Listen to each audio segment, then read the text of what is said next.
yakhe-ke mina iyangidida kakhulu futhi ifaka imibuzo eminingi kumina nabantu abaningi-ke futhi eNingizimu Afrika nesiqiniseko sokuthi bathina beyilaleli i-voice note iyakhona imibuzo efikayo eminingi ngenkulumo ekhulunywe uHafu. Lento-ke mina engidida kakhulu ukuthi indlela abeke ngayo uHafu uthe iyanukubezeka ingane and then lento le yasekhulunyelwa emakhabeni njengomndeni ukuthi-ke uGugu uzohlawula ukuthi uzohlawula ini kubani angazi-ke lapho right mase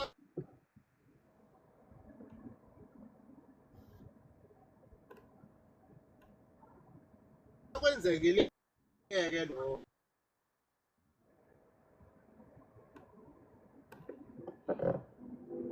ngicabanga ukuthi i-network yakho Phuzwela ayinhle kahle kodwa afuthi ngisemgaqweni bafika ngathi bangisazwakala yini noma uyazwakala Phuzweli noma wenathi noma uPhuzweli ngoba akazwakali kahle angisi ntambama bongathi sobuya ngo9. no siyamuzwa manje ngicela aqhubeka ngene Phuzwela. Okay. Ngiyaqhubeka. Uyazwakala. Ngigcine lapha ngithi-ke bese kuba nesigaba sokuthi uNtuzu useganele uganele koGinguzigodi Plainhill. Right ngilandela nje ukunga-understand kwami nge-voice note. Bese ganele uNtuzu ePlainhill ingane ayisekho. Kwiqeqe manje sokhona isimo somkhonto osowukhona osowuphethwe uGugu ukuhlasela uNtuzu.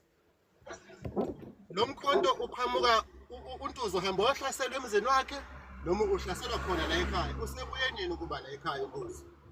And then futhi inkulumo yakhe isekuthenini njengoba ngangikubalulele kuma-comment ukuthi ukungezwani libe nizalwa umama oyedwa nobaba oyedwa kuba nomthelela omubi. Kwane-statement asibekile sokuthi laphaya endlini kaMdekadeka into okuthiwa uxabana into abangayazi bayasukela into engekho. So umkhonto usuphakama kanjani ebantwini abasha abazalwa abashadikazi abangaxabani na?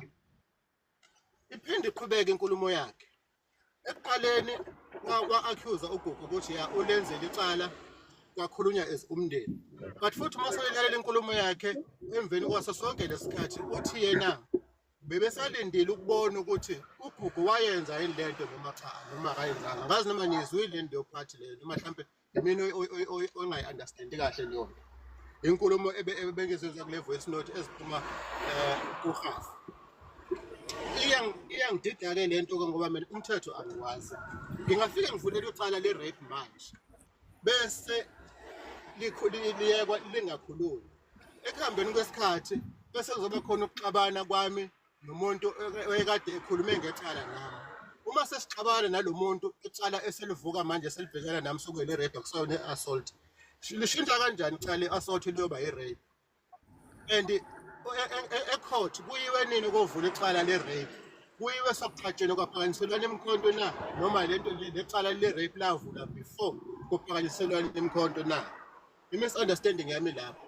Ngokwami ukucabanga nokuyibona lento ukuthi-ke bafethu bayazi ukuthi izinto eziningi ezikhulunywayo la zingaphenduka zibe yi-prep nakubona labantu laba okuyibona esikhuluma ngabo manje ngoba nabo bane-defense system abayisebenzisayo njengamanje futhi kuyasetshenziswana kunabantu abathize engicabanga ukuthi basebenza nabo ukuze kuchithwe lento lecala likaGugu libheke ngakuyena ngoba indlela esengibuka ngayo mina ngathi bona bafuna uGugu aphume ejele kodwa aphume engathi kuyenzelelwa engathi uyaxolelwa umndeni uGugu aphume ejele ebe enecala ngoba bayabona ukuthi ukuphuma kweqiniso kuzogcina kuba khona abantu abaningi abangena enkingeni ngalolu daba likaGugu ngoba zange lenzeke ngendlela ekahle from the beginning.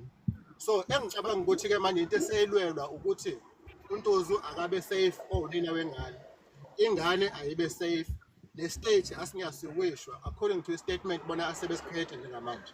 Mina engifisa ukuthi-ke uHafu akuphendule ukuthi angifuni ukukhuluma into eziningi ezitheni ezozingilethele amazenzo kodwa ngifisa kube khona umuntu ozobuza uHafu ukuthi le ngane uNonto ngesikhathi ifika esigabeni sokuthi-ke manje siyaqoma iyakhulelwa ingane yokuqala kwenzekani esifeni sayo kwenzekani ngesikhathi ukhulelwe?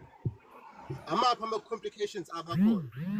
Bangakhona yini isimo sokuthi kuthiwe njengoba ukhulelwe kuney'nkinga ezinje bahamba baye ebantwini ababonayo kwafika kwathiwa cha kunenhlambuluko okumele uyenze ukuze kulungisiwe.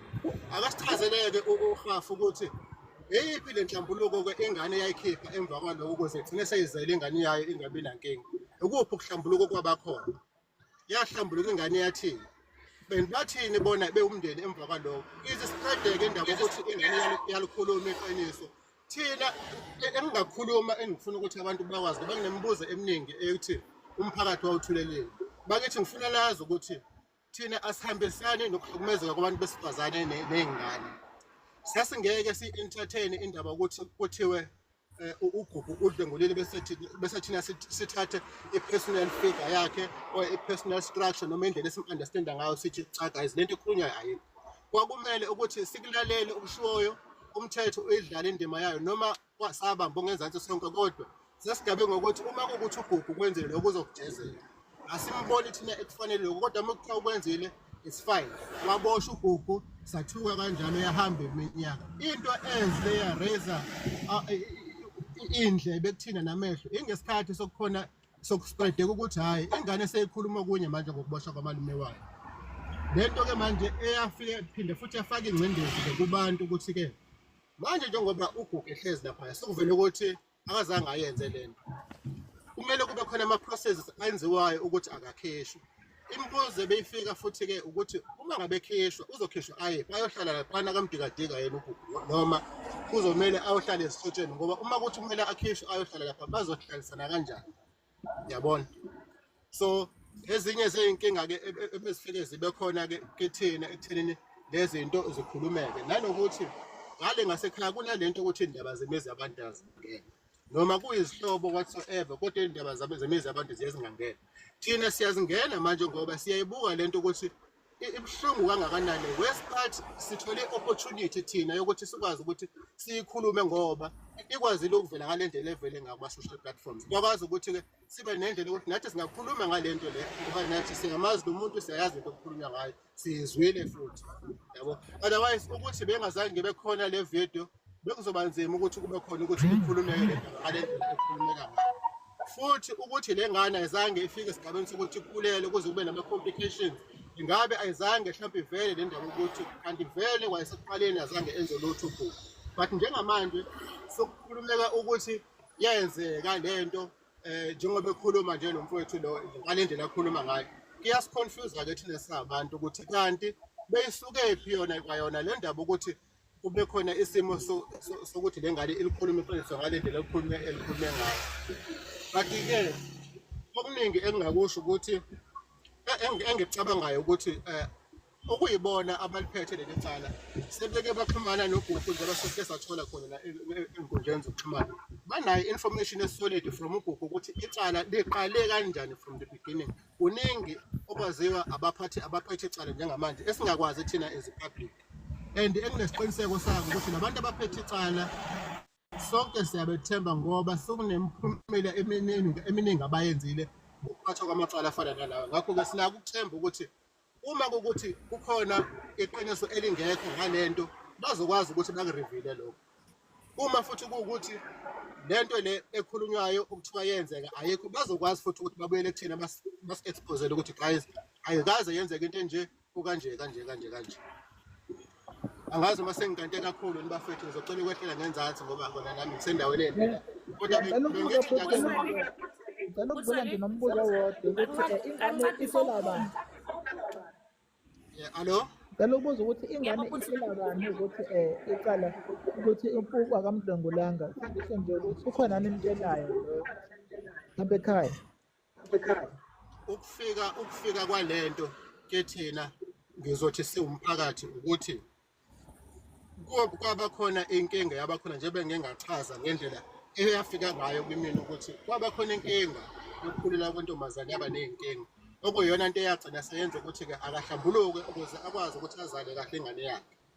Yabona kuyaspreadeka yabona noma ngabe liphi ilunga lomphakathi ongathi uma ufika eKallisburg ulibuze ngale ndaba uzokutshela senting ngoba sonke sazi into eyodwa. Yabona sonke siwumphakathi sazi into eyodwa ukuthi ukagcina sekukhulumeka into efana nale. Iyona lento eyenze ukuthi sizithole sesiphatheka sesiba nokucikeka samalungu omphakathi ukuthi lento lena kanti kumele kuze kube njani, kumele kuze kuthiweni ukuze lento ilunge kwaphela manje uma ngabe intombazane seyikhulumile lento eyikhulumile ayilungiswe phela ngendlela akwazi ukuthi akhululeke lo oboshwe lento angayazi lapha ejele. Akusho ukuthi thina silwele ukuthi uguga kaphuma ejele into akayenzanga ngoba sikubukela phansi indaba yokunokubezeka kwabantu besifazane nengane cha. Ingoba sakha-understand-a sakwamukela siqale thina ukuthi sibe ney'nkinga uma sesizwe ukuthi kukhona isimo sokuthi lo mbhema akayenzanga lento ngoba ingane ithi. Yabona? Okungenzeka futhi njengamanje seyinkulu into eseyisetshenzwa maningi imihlangano ekhona ziyashintsha i-statement ukuze kuseveke umuntu owavula icala ngendlela wrong ney'nkulumo ezabakhona ezi-wrong ezagcina futhi sezenza ukuthi lo mfowethu aphathe ejele ngento engayenzanga. Mina ngiyabona manje ukuthi akafike ubhuti lo la kulapha ekezosichazela nathi ukuthi kahle kahle kwenzakalani nangokwakhe simfake nathi imibuzo ngoba lento uyikhulume ngoba esezwe thina kade sikhuluma nogogo eceleni izolo kade simcelile futhi naye ukuthi akake ukuthi ubhuti Gugu mase siyephuma ngoba khona into enhle esifuna ukuthi simenzele ngama-TikTokers siyacela ukuthi angasilahlekile abe nathi axhumane nathi ahlale nathi ngoba uyena umuntu oseduzane okwazi ukusondelana naye ulive sesivula siyalandela futhi ukuthi kwenzakalani semva kwakho ubhuti Gugu sinaye so sengifuna ukuthi ngelinye ilanga mayiphuma kube khona into enhle ekufisayo ukuthi simenzele nasama-TikTok so bengingafisa ukuthi mangathiwa sithola mhlawumbe omunye wabo angabe uTuzu noma ulo umalume lo bhuti ake naye sichazele naye simuzwe ukuthi uthini simfake nathi imibuzo asinikeze isikhathi nje sithole naye isikhathi simfake imibuzo ongakwazi mhlawumbe ukuthi le nto ingenzeka. Ya nanokuthi-ke yabona njengoba mina currently ngi-based la eThekwini angikwazi ukuthi nginga-organize into efana naleyo okwamanje kodwa-ke futhi ngiyangigabaza lokho ukuthi kungenzeka. Okokuqala abantu abaningi laphaya abekho abaningi la kuma-social platforms even ama-phones abaphathayo abanawo ama-phones ama-smartphones and stuff and noma abanye benawo ezinye iy'nkinga ezifike zibe khona futhi network nama-issues amadata and so on. So ezinye zezinto ezingaphinde zibe yinkinga yabo and-ke bandla le nto le yasidida kakhulu ngoba yazi ukuthi eminyakeni eminingi eyadlule sasike size sibuzane samalungu omphakathi ukuthi kahle kahle u-Elias uGugu Elias elinye igama lakhe ngelesikole ukuthi kahle kahle u-straight yini noma kanjani ngoba yabona sonke siqale saqonya singaphansi kwakhe ngeminyaka yena singakaze simzwele lutho ukuthi kukhona intombi akayishela noma yakayamqoma. Sibangale kakhulu mase kuthiwa sekube khona isigaba sokuthi yena useze waba semizweni yokuthi usengaza nokubeza umuntu wesifazane futhi ingane yadadewabo yasidida kakhulu yona. Le nto yavele yakhombisa ngokusobala ukuthi cha kahle kahle lo mbhemi uyasukelwa kakhulu kodwa-ke ngeke sande kakhulu ngemlomo bafethu ake sidedele abanikazi bendaba nabaliphethe udaba sibone ukuthi bayiphusha lento bayibhekisa ngalapha thina soloko sibaphushile sibasapotha ngendlela esisaphotha ngayo kodwa ekugcineni iyogcina ilungile lento. Wabuzela usaphila lo mama umntwana lo yadlongolo. Uyaphila umama umntwana ukhona. Ukuthi ngizwa khona abathi sashona abanye bathi siyaphila angabe ngisazona kuyona. Hayi siyabonga futhi kodwa nangu sisimusha ngathi ube nombuzo. Lusha. Usuvele wawuphendula umbuzo kade ngifuna umbuzo kade ubhale la kuma-comment ukuthi wena njengelunga lomndeni uthini ngalolu daba. Ngifuna ukubuyela kuleya comment kodwa engathi bebesho njalo ukuthi wena njengelunga lomndeni uthini ngalolu daba lona. Ngiyacabanga ukuthi iphathe njalo iphendulekile uma ngabe ngiyibeka ngendlela yokuthi usuphendulile ngakho ngisho ngathi ngiphendulekile ngase ngikhwesheni. Ngiyangicela ukuthi futhi waluzwayele lo live lokanathi yazo ngelinye ngelanga ungene nje ongathi uthi ungafolowa ukuthi ngenile live ukwazi ukuthi ubone. Ya ngizokwenza njalo bafethu ukuthi enye into ebeyibe inkinga-ke kumina ngikwi-industry ebhedayo, ngikwi-hospitality industry, so isikhathi esiningi mina lezikhathi lezi za-late ngisuke ngisebenza ngoba njengamanje nje ngiyongena njengamanje. No, leso sikhathi ngento ongaqondana ngaso yabona akunankinga. Ya bafethu, hayi sibonga nje kakhulu indlela enikwenza abafethu. Siwumphakathi nje wase-Carisbrook namazize wonke ne-South Africa yonke nje siyabonga into enikwenza abafethu kuhle kakhulu ngokukhombisa support, and into engichaza kakhulu as much as ni-participate kule nto futhi akekho mengabe ngibheka ama-comments nabo live abakhona okhombisa ukuthi yena akanandaba nokuhlukumezeka kwabantwana nabantu besifazane. As much as siyifighter le nto yakho siyifighter phezu kwezinto ezithize eziphathekayo ezikhona, hayi ngoba sifuna ukuthi uma ngabe wenza ubelelesi bokuthi uhlukumeze umuntu wesifazane, it's fine, it's okay, asihambisani nalokho. Ngiyabonga kakhulu bafethu, into eniyenzayo yinhle kakhulu, ningayiyeki siye phambili eNingizimu Afrika. Mani ama-cases afana nalawo azolunga ngoba ngabe sibambisana ngale ndlela, ngoba sokusobala ukuthi kahle kahle baningi abantu abaney'nkinga ey'fana lezi, abanye abanawo amandla okukhuluma, abanabo futhi abantu abazobakhulumela, kodwa ekupheleni kosuku kuyogcina kulungile konke bafethu. Sithemba njalo ukuthi sifisa lokho sonke ukuthi akwenze njalo ngempela, agcine liphuma iqiniso, ubhuti Gugu abuye azophila impilo yakhe ancintshe yona iminyaka eminingi kangaka Nkosi yami. Eminingi iminyaka. And ngoba nomama ukhala ngalokho ukuthi uGugu wayenganantombi, wayehambela nje ayiphilela eyisontela enganantombi, enganandaba nabantu besifazane. Hayi bafethu, hayi kuningi bafethu. Yabona-ke lo mama lo uMakaWanda lo kade ekhuluma la, umuntu onefayili elikhulu kabi ngaleya family, nezinto engeke ngikwazi ukuthi ngingazikhuluma la ngoba zipersonal, but nje yena lo mama obezihendlisha yena, yabona njenga inkulumo yahafu ekuseni ithathe ukuthi ibe nokungicasula mengabe efuna ukuthi agxilise ukuthi abantu abakhulumayo abawona umndeni and so on. Miningi imibuzo mina engifisa ukuyibuza yena direct as umuntu omdala lapha kulela khaya, ukuthi wena ngesikhathi kwenzeka ku-A, B and C bokephi and wathini, ubaba wakho azabe kusimo esikanje kufika la ukhona wena utheni? Ngoba lo mama lo uMakaWanda uyena ebegcine sehendlisha ngizozimo ezifana lezo classified as akalona ilunga lomndeni, but ubaba omncane wakhe lo muntu esikhulumayo, ubaba kaGugu uthi bamncane kumdila nje.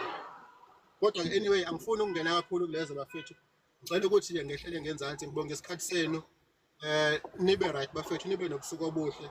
Mhlawumbe ngenzeka-ke ku-live ntambama ngimbone nginijoyine, ngizobona ukuthi ubhizi kangakanani emsebenzini namhlanje. Uma ngithola i-chance ngizokwazi ukuthi ngiphinde nginijoyine futhi, ngoba-ke mina angikhathalele kuthenjwa futhi anginandaba namuntu ukuthi umuntu uzocabangani ngami, uplane ukuthini ngami, uzothini ngami. Sho ngathiwa ngivulela icala le-defamation of character, anginandaba, I can face it because ekupheleni kosuku kumele Bezwe kancane bhuti, sanibonana kancane ezwe ungena ematekweni bhuti. Wezweli ngicela ungapheli kulo live bhuti, ngiyacela kunokuningi ngiyafika manje, kunokuningi esengikuzwe kuwena, ngicela kulo live ungapheli. Mase uthola nje usherelo yedwa i-cellphone number yakho, ukwazi ukusivula live usikuthinde uze ukuthi ubhizi kangakanani bhuti, ngoba kunezinto esisafuna ukuzilandela kulo live esizizwayo ukuthi siphethe umnyombo westori. Ngiyacela ukuthi ube ngumuntu okhona. Ngiyabonga, ngiyaxolisa ungena emathungeni. Ngiyabonga kakhulu mfethu, hayi inkinga mfethu. Ngiyabonga kakhulu bhuti wena ukuthi ube nathi nje mfethu ngesikhathi sakho nje, ngiyabonga kakhulu. Kodwa ngelinye ilanga ngiyafisa ukuthi ubhuti wakho lo okhuluma ukuthi akabe khona nje, sixoxe naye, hayi ukuthi mhlawumbe sobe simlise, kodwa nje sifaka nje imibuzo mayelana nalezi zinto kade ekhuluma, ngoba nathi futhi sisabantu base-South Africa asihambisana nale nto abayenza. Ya kona bafethu ubuhlungu nanokuthi-ke mhlawumbe yazi ukuthi babe involved labo live laba bantu, mhlawumbe kungayiphazamisa i-process yale ama-lawyers abhizi nayo njengamanje, ngoba kuzoba khona imibuzo enizoyibuza abazohluleka kuyiphendula, and then uma sekufika isikhathi sokuthi-ke manje abakhulume ecourt, kube ngathi manje into abazikhulumayo banxenxeke ukuthi abazikhulumi. angazi ngenzeka ukuthi ngi-wrong kodwa ngiyacabanga ukuthi mhlampe ukufaka bona la kungase kuyiphazamisa le ndaba le esibhekana uqinisile-ke namaloya asho njalo lapha ethi icala lakhe asho njalo nawe and okay Buthweli ngifuna ukugcizelela kule nkulumo kabusabusa bengisinami uzoyikhuluma ukuthi siyacela u-DM unathi inamba yakho noma uyi-DM mina kuwena noma kuyena ubusabusa kunankinga ukuthi nje ube seduzane nathi kuningi esifisa ukwenza okuhle ngiyabonga kakhulu bafowethu. Please nje maphuma lana nje ungene ngale cala DM nami. Alright, ngiyabonga. Ngiyabonga kakhulu bhuti sibona isikhathi sakho. Okay Lunga. Ngiyabonga yazi